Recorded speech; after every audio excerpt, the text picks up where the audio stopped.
What is up, everybody? It's your boy Doody back again with another video, folks, and Happy New Year's to everyone. Happy 2025, folks. Man, 2025 already started out with a nice little bang, that's right. And this video in particular, I want to talk about and get into what seems to be the IronChefSakai arc, which has started earlier this year. And it seems like every quarter or every 6 months, a new whale comes out and starts supporting Phil. And for the most part, it never turned out good. It always ends in disaster. And we got a little taste of that a few weeks ago when IronChefSakai decided to spaz out and go off on Phil. And of course, you guys know he came back to apologize. But yeah, it just seems like he is the only one now propping up Phil's business. So let's get into it.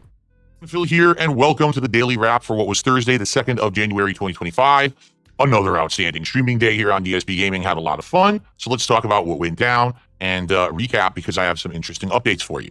So first off, on today's Level 1 podcast, I gave everyone a big update regarding my year-end series this year and how they're changing a little bit. It's actually going to be the best and worst playthroughs that I did in 2024. Reason being, there's a lot of games that I played and actually didn't finish. There's also a lot of games that perhaps I started off and really enjoyed and ended up not liking later on. It's kind of hard to explain because it's not necessarily that I loved or hated a game, but how the playthroughs did that I really like to talk about. 2024 was a very unique year where a lot of games, were very underwhelming. And there were some games that I never thought I would like that I loved. And I want to talk about that, okay? So that's really going to be my year-end series this year. And those are going to be coming out soon. But if you want the full skinny, watch the podcast. I explain all of that exactly when you can see them on the channel live streamed, okay? Or, of course, on demand as well. Also, All right, you don't need to watch his podcast. You could just come and watch Doody's video, which will break it down nicely. So what this is, again, is Phil retconning 2024. That's all this is. And what I mean by retconning is he's trying to make it normal. He's trying to normalize wage quitting and rage quitting. And he did a lot of that this year. He did an exorbitant amount of wage quits. So much so that Doody's actually creating a compilation video of the top 10 wage quits. And it's very difficult to do because I had to narrow it down. I had essentially about 15 good choices that I could choose from of games he wage quit this year and events. And it's a little difficult to pick through. I might have to do an honorable mentions. That's how bad. That's how many wage quits he did this year.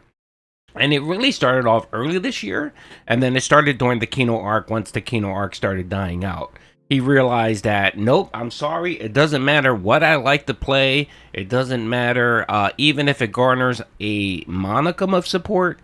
As soon as I see the support dipping, I'm quitting. I mean, if you want me to play, you have to pay. That's Phil's new model. And typically in the past, he's trying to hide it. He's tried to hide the notion that he wage quits. Anyone that even brings up the fact that he wage quit a game, he attacks them. He goes, no, I don't wage quit. That's stupid. That's a lie. That's a detractor meme. And here we have it in full display. Reminds me of the WWE Champions, where for 7 years, Phil talked about how this was a detractor meme. It was all a lie. It wasn't true. And eventually this year he came around and he fessed up.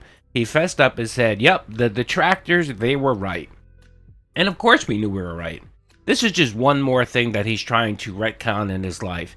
He finally has come to the point where, okay, well, now I'm wage quitting events, content, games almost weekly.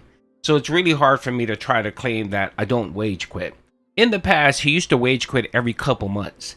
So Phil thinks people have short memories and don't know what he said several months ago. Or he doesn't understand that the internet is forever and he has a channel of slop. And there's tons of detractor videos that highlight and clip everything he does, right? So he thinks, oh, well, no one's going to go back 2 or 3 months to see how many times I wage quit. I'm sorry, Phil, you're wrong. People like myself, people like That Being Said, other detractors, Memeology, Secret Limited, they're going to go back and they're going to track every single time you wage quit, and they're going to call you out for it. And I think the main reason why we call you out is because you lie about it. If you were truthful and just said, look, man, I'm not playing it because I'm not making any money. If you really would have been honest about it up front, that would have been fine, right?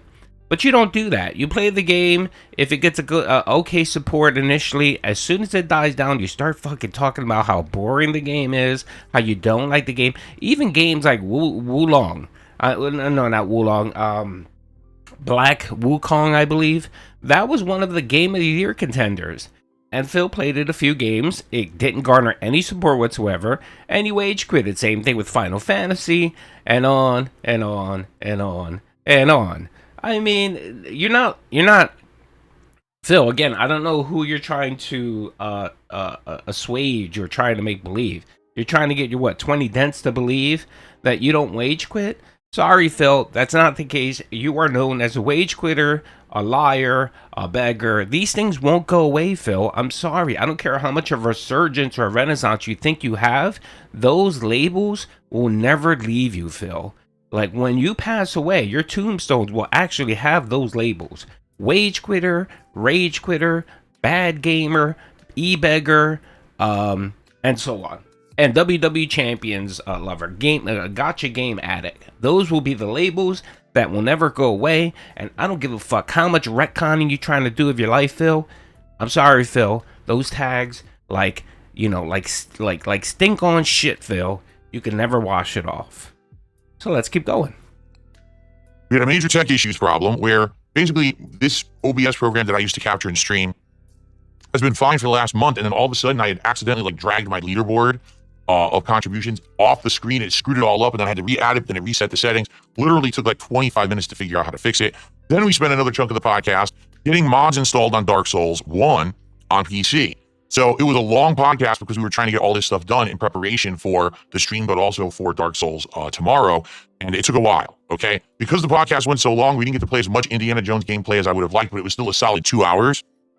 And the good news is we made great progress completing the entire Himalayas, Shanghai, China, and then heading into another part of the map, a whole new one. So this part of the game was really fast-paced, streamlined, and moving forward really quickly, as opposed to previously it had been more slower paced with a lot of open world content and the like. But we kind of turboed through this really quick, linear, action-based, platforming, story-based area and got to the next part. So still made great progress. Looking forward to more Indiana Jones.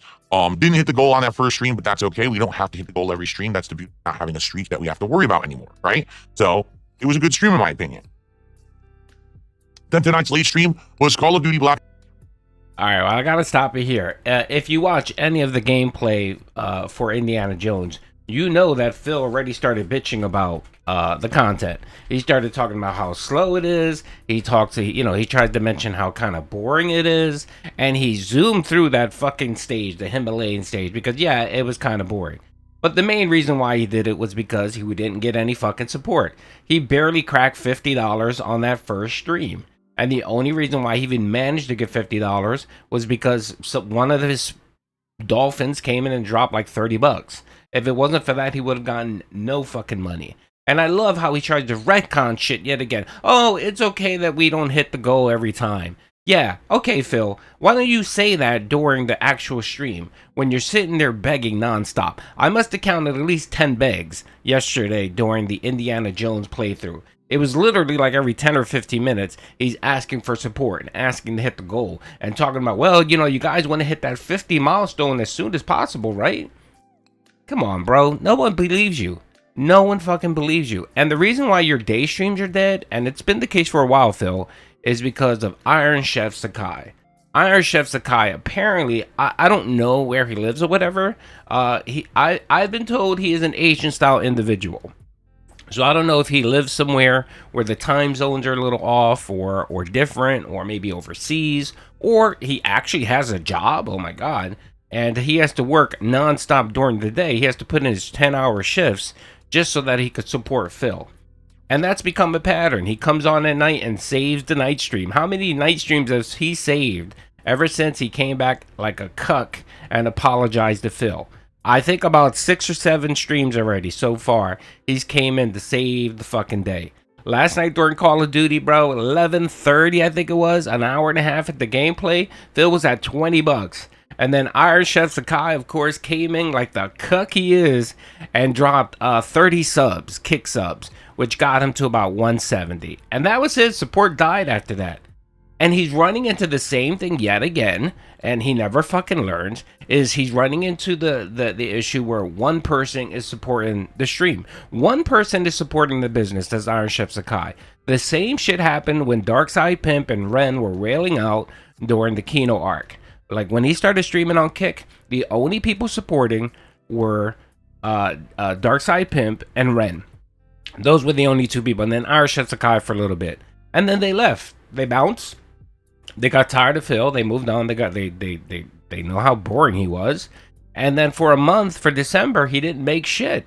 And then IronChefSakai decided to step up to become the fucking whale of the channel because he saw no one else doing it, and he saw people giving him praise and accolades. That's what it is. IronChefSakai is a lonely individual. He is. He seems like he's just looking to fit in. He has no real friends. He has no real prospects. He's probably, just one of those weirdos.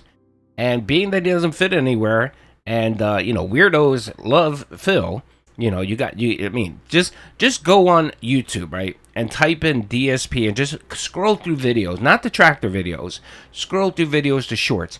You will find some of the weirdest, degenerate people. I mean, people with missing teeth. Just like you could tell they're not all there defending Phil.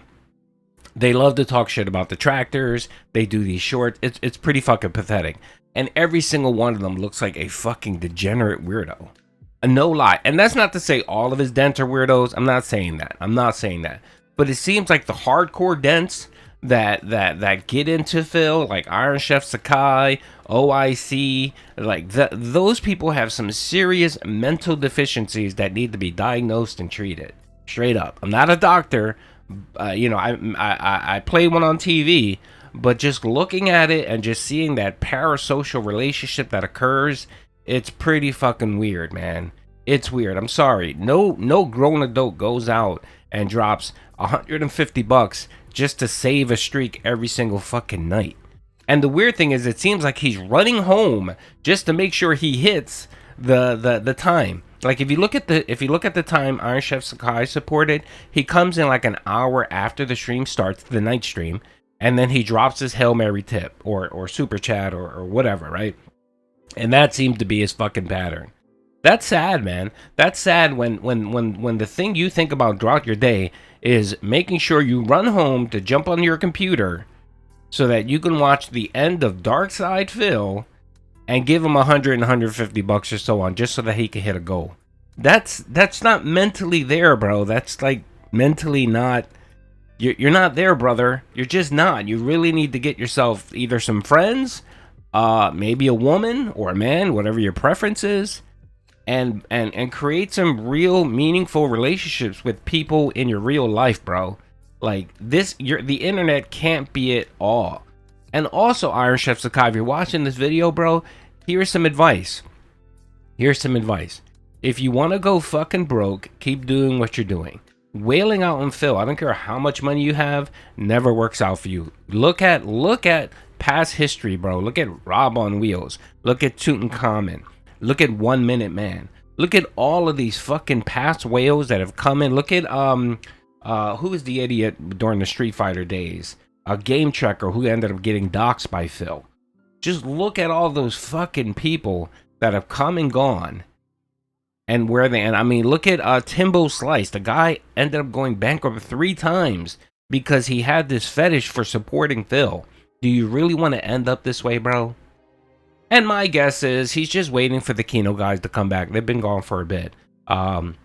He's probably waiting for Kino to come back. He'll go back to Kino, wail out on them, and then, diminish the support Phil has. This happens every year, by the way. Every January, the first week or so, Phil makes good support, and then it just fucking craters. It dies off. This is nothing new. January will be exactly the same way. There's not going to be any difference. This is not going to be the Renaissance 2 Electric Boogaloo. I'm sorry, Phil. It's just not going to happen. And again, last night during Call of Duty, if you want to watch the content, bro, an hour and a half sitting there of begging, waiting for IronChefSakai. That's what it's become. It's become the DSP Gaming Show brought to you by IronChefSakai. Like, literally, his show now, his business, is sponsored by one Dent. IronChefSakai. And that's some scary shit. I'm sorry, if you're a business owner or whatever Phil wants to call himself, if you're relying on one person to fucking finance you, bro, that's bad. That is not a good position to be in. You know why? Because you are counting on the support of one person. What happens if he loses his job? What happens if his mom takes his credit card away? What happens if he gets a girlfriend or a boyfriend and they tell him, dude, what the hell are you doing? This is not mentally right. What happens? Or what happens when he finds another 42-year-old gout-ridden streamer and decides he wants to support them? Not a good plan, Phil, bro. Not a good plan. Anyway, folks, I'm streaming today at 10:30. Come check it out. We're going to have fun. I'm going to give out some memberships, etc., etc. Peace out.